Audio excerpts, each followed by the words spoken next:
How the Buddha found safety in a dangerous world. We live in a dangerous world and we try to forget about that. There are dangers of all kinds, just being in the universe. I was reading the other day about gamma ray bursts. Long ago, the Earth apparently was subjected to a pretty severe one. If it happened today, all our electronics would be fried. If it came from a star that was nearby, the whole Earth would be fried. Then there are asteroids, all kinds of stuff flying around. So just being on Earth, we're in a dangerous place. Living in human society is even more dangerous. The things that people can do to us to harm us physically, that's one thing, but the things they can do to harm us mentally and emotionally, that's a lot worse. The worst things they can do would be to get us to do unskillful things that will lead to bad consequences for us down the line. Our mind is so susceptible to outside influences that we need protection.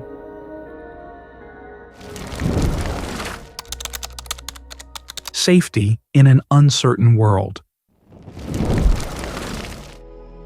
This is one of the ways in which the Buddha, the Dhamma, and the Sangha can give us refuge. They give us standards to stand against those of the world. The world says that material wealth is the best thing there is, power is the best thing there is, beauty, fame. The Buddha says, no, those things will change on you.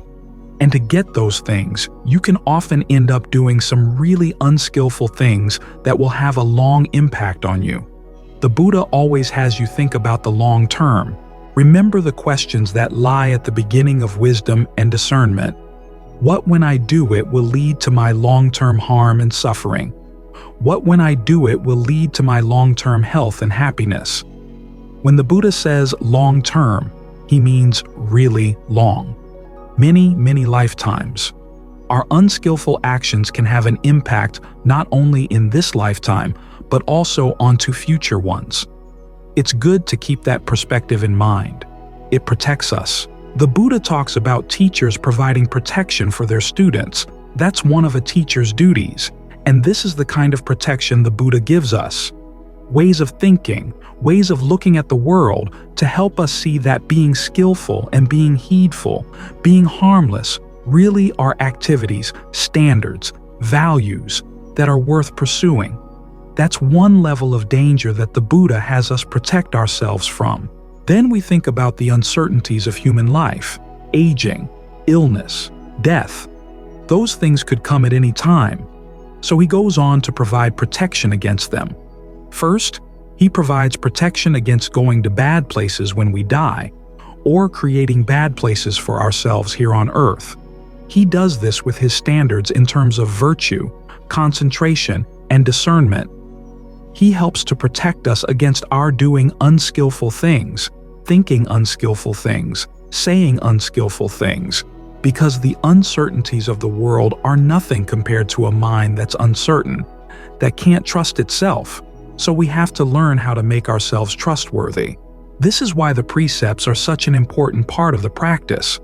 You learn to make a promise to yourself that you won't act in harmful ways, and then you stick with that promise. You'll see there are parts of the mind that are traitors. They don't want long-term, they want short-term. They want happiness right now. If the path were simply one of holding by the precepts, it wouldn't have lasted long. So we add concentration. As the Buddha describes concentration, it's basically feeling tones of pleasure, rapture, and the calm of equanimity after the mind has been nourished with pleasure and rapture. We're feeding the mind so that it's not so hungry for quick fixes. That way, it can learn to trust itself more. But even then, we're still subject to further dangers.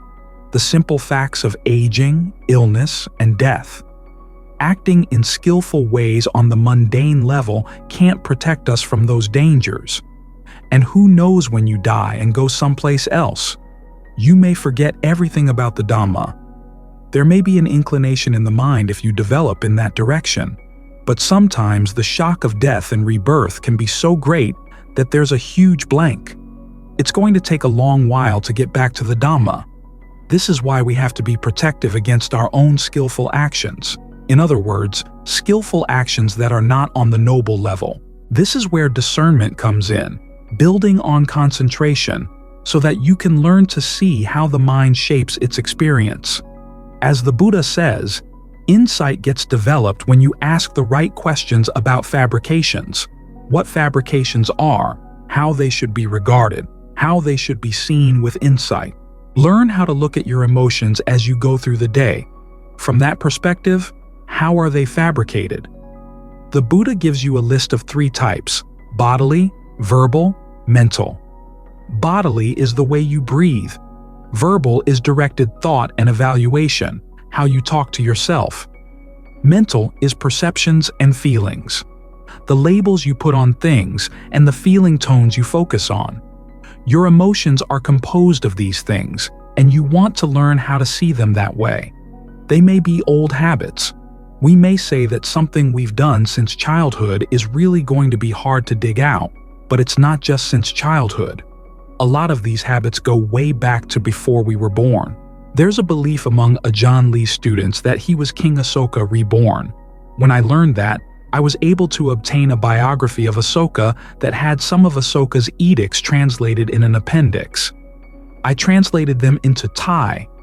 I read one of them to Ajahn Fuang, where Asoka was talking to his government workers and saying, "If you want to please me by how quickly you know what I want, you should know what I want before I do."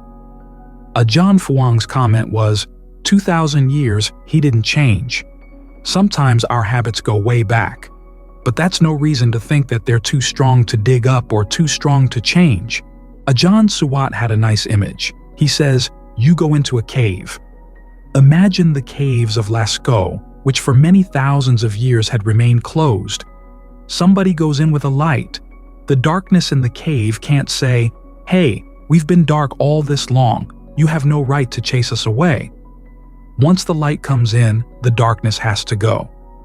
In the same way, you want to bring some light to your emotions. This is how you can undo those habits, even the skillful habits that are composed of these things.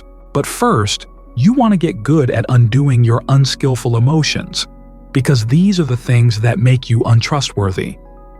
Talk about the world being uncertain. If you can't trust yourself to always do the skillful thing, always do the thing right in line with the precepts, you're really in a precarious place. Much more precarious than the Earth, subject to gamma ray bursts. Your mind has defilement bursts. They're happening all the time. They fry your goodness. One of the important things in the practice is that you don't count the number of times you've dealt with a defilement. You just keep dealing with it every time it comes out, as best you can. Finally, you'll be able to have an insight, seeing why it has its appeal. For a lot of us, the really unskillful emotions hide their appeal. We're embarrassed about it, and they'd like to keep it hidden. They know that if it came to light that you liked a particular unskillful emotion for some pretty bad reasons, but they were compelling, they had their allure, you'd be embarrassed, and the defilement would be weakened. So the defilement tries to keep these things hidden. But we're not here to play along with them.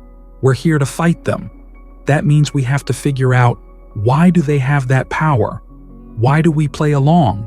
How can we learn new ways of talking about them? Ways that change our allegiance. Ways that don't get discouraged. Then, of course, there are the perceptions we have around them. Say there's anger or ill will. We have to look at the perceptions we have about the object of our anger and ill will. We have to look at the perceptions we have about the anger and ill will itself. Let me tell you something. I don't have any ill will. I just want to see justice down, you might say. Well, dig around a little bit to see what ill will might be hiding behind your ideas of justice. Or with anger, all too often we say, "My anger is justified." And you can give all kinds of reasons for why the people or the institutions that you're angry about really are bad. But you have to realize, the fact that they're bad may be true, but the fact of your anger is something optional. If you want to deal with a problem, you can't deal with it through anger. This is another misperception we have. We think that it's because of our anger that we have the motivation to deal with problems. But if you're going to deal with them effectively, you can't do it with anger. So you have to learn how to talk to yourself about the object and about your anger, or whatever the unskillful emotion is, in new ways, so that you can start taking these fabrications apart. After all, that's what they are. Fabrications that are put together, jerry-rigged, and some of them are really habitual. But again, just because they're a habit doesn't mean that they need to maintain their power. This is how insight comes about. It's nothing really special, nothing really obscure or esoteric. Virtue, concentration, discernment, these are the things that provide you with refuge. They may be unable to protect you from gamma-ray bursts or asteroids, but they can protect you from doing unskillful actions. And they can protect you even from the dangers of skillful actions if you really follow them well. You get to the karma that brings an end to karma, because the only really safe, secure place is nibbana. That's why the Buddha listed safety, security, the secure, harbor, and refuge as epithets for nibbana. That's when you're going to be safe in all dimensions, in all ways. Up until then, you have to accept the fact that you're living in an uncertain world, but the real danger is the fact that you're uncertain inside. Now, the world will always be uncertain, but inside of you doesn't have to be uncertain. This is the message of the Buddha's teachings. He was able to find a happiness that was certain and secure, and he points out the way to us. We live in a world where that way is still open. That much is good about the world right now. There will come a day when people forget, and someone will have to find the path all over again. So take advantage of the fact that the world does offer this opportunity right now, and see how far you can take it. To be sure. The Buddha had lots of names for the state of mind free from passion, aversion, and delusion. Nibbana, unbinding, is only one of them. Its meaning is freedom. That's one of the attributes of that state of mind. Another attribute is one of safety, refuge, harbor, the secure. These are some other names of that same state. That's what we're looking for as we practice, something secure inside. As you look at the world around you, and as you look inside your own mind, there's a lot of insecurity. There's a lot of change, a lot of things that are unreliable, especially in your own mind. In fact, that's the most dangerous of all the unreliable things in the world. The mind can be so quick to reverse itself that the Buddha said there's no adequate analogy for how quick it is. You're practicing, and all of a sudden the mind switches directions and says, "No more, enough." It can all be very arbitrary. Sometimes it's because the practice is going very well. You decide, "This is good enough, I'll content myself with this." Other times, you switch because it's not going well. You put in a lot of effort and you're not satisfied with the results. Instead of looking inside and saying, "There still must be something wrong in what I'm doing," you decide that there's something wrong with the Dhamma. So this quality of the mind that's so unreliable is really scary. You can make up your mind to do a lot of good because you want to help the world. But if the mind switches on you, what are you going to do then?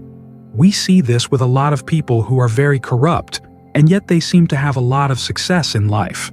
You have to assume that they must have made some good karma in the past, but someplace along the line their mind switched. This is why the practice of straightening out your mind and making it reliable is good not only for you, but also for the world around you. After all, if you can't trust yourself, how can anybody else trust you? You've got to make yourself trustworthy, reliable, for sure. Part of that is learning to develop the determination that you're not going to give up until you actually find something deathless inside, something that doesn't change, something that really is secure, harbor, refuge, unbinding. Once you've had a taste of that, it really changes everything in the mind. It rearranges the geography inside.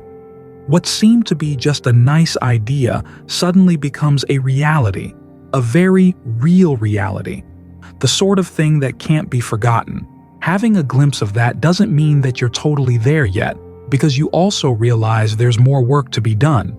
But from that point on, the Buddha says, you're a person who's for sure, a Niyata person, someone who's certain. Up until that point, you're Aniyata, uncertain. You should use that thought as a spur to practice. Think of the Buddha's determination that he wouldn't let himself rest content with skillful qualities until they had delivered him someplace that really was certain. The other secret to his awakening, which he doesn't mention that much but is implicit in the story, was his ability to self-correct, to observe himself. He'd be perfectly honest with himself about what he was doing and the results he was getting. If he wasn't getting the results he wanted, he'd ask, okay, what am I doing wrong? He'd tried to find some way around that impasse. We read about the mistakes he made along the way, but they were always followed by his ability to stop and take stock. That's one of the character traits you want to develop as a meditator and in your practice as a whole, the ability to step back and observe yourself, to learn to provide what you need to keep going. Instead of getting into a mood and riding it wherever it's going to go, you have to step back and ask, where is this going to take me? By now, we should have enough familiarity with our moods so that we realize they can't all be relied on. But it's not just a matter of stepping back and watching. It's also learning how to self-correct, to listen to yourself and ask yourself, okay, where's the mistake in my reasoning here? Where's the mistake in the narrative that I'm telling here? What can I do to counteract that? That's where you really see discernment in action. It's like learning how to be a tightrope walker. People good at walking across a tightrope occasionally look like they're going to lose their balance, but then they can recover. Their ability to recover is what makes the difference. You can't expect them to just glide across the tightrope, because after all, they have two legs. They have 2 feet that have to step one after the other. They can't just inch along the way. They have to lean a bit to the left, lean a bit to the right to get the feet around. But they also have to know how far they can lean, and if they do lean a little bit too far, how to get back into alignment. That's the kind of skill you need as a meditator. This is where having that notion of a committee inside is really useful. You have to learn which members of the committee are more reliable than the others. Get them so that they're observing one another. Get them to spy on one another. Think of it that way. But it's spying not just so that they can go reporting misbehavior, but also so that they can come up with a solution. Whoever's in charge of the committee meeting right now may be taking you to the wrong place. If they are, have the other members of the committee get together and say, we've got to change course. Learn how to have some rules of order in your internal conversation. Learn how to have balancing factions. That way, even though the mind may still be uncertain and hasn't reached a point of certainty, still it can self-correct. This is how and why we use our powers of judgment, not to put a final stamp of yes or no on ourselves, but to watch the work that we're doing and to catch mistakes before they amplify. If you see the mind beginning to turn around and leave the practice, find some way of turning it back. After all, this is a difficult practice we've got here. If it were easy, everybody would have glided to Nibbana a long time ago. The Buddha saw that when people are born after they've passed away, it's like a stick being thrown up in the air. Sometimes it lands on this end, sometimes it lands on that end, sometimes it lands splat in the middle. Even though rebirth is determined by your actions tend to be all over the place. So, the intentions that can come barging through at the moment of death and opportunities the mind has to choose from can all look pretty random from outside. But there is that quality we have, the ability to observe ourselves, which is why we have the ability to do things in the present moment that shape our present moment experience. That principle of causality in which some of the things we're experiencing right now come from the past, but some come from the present. That's our potential rescuer, but all too often it's a wild card. You suddenly get it in your head to go one direction and then suddenly go in another direction. That's where freedom has as its toll, the ability to make huge mistakes. If we didn't have freedom of choice, if everything were predetermined, we'd all be following the machine as it took us to wherever the universe wanted. But that's not how causality works. We've got influences coming in from our past actions, but we've got this potential for freedom here in the present moment to choose among those influences, so a lot of the practice is learning how to choose wisely. You have to realize that just because there may be a tendency in the mind that seems to be leading you off the path, doesn't mean that you're committed to going in that direction. We have this strange set of values under which, when something unskillful comes in, we fall under its power and feel that we're committed to it, that we have to see it all the way through. Whereas with the path, we don't feel quite so committed. You have to ask yourself what's wrong with your mind that it feels committed to unskillful things when it can't commit to what's really skillful. Part of the reason is that what's unskillful is a lot easier, but it's easier only in the doing. It's going to entail a lot of trouble down the line. So one of the voices that you need to listen to is the one that's asking, what are the long-term consequences going to be? Where is this going to lead? A lot of times, you know it's going to lead down, and still you go with it. You have to ask, why? What's in the mind? What's gotten into you? So again, think of the committee. You've got lots of different voices in there, so look for the wise ones. Look for the ones who are concerned about long-term consequences. Understand that the most dangerous thing in the world is your own mind. The most dangerous thing you're responsible for is your own mind. It's not the case that you're the only one who will suffer if the mind changes direction. Other people will suffer too. But if you can straighten out your own mind, other people will benefit. So this is not a selfish practice. It focuses on what you're doing. It focuses on your happiness, but with a realization that there's a ripple effect. Each of us is a causal node, you might say, making decisions freely in the present moment that send out ripples, and feeling the ripples of other people's decisions. We can't get into other people and make their choices for them. Each person has to be responsible for his or her own choices, which means that we have to be very responsible for our own. So keep your hands firmly on the controls and try to take advantage of the fact that you do have this freedom of choice in the present moment. Try to use it wisely, because if you're wise in how you use it, it can lead you to a state of security.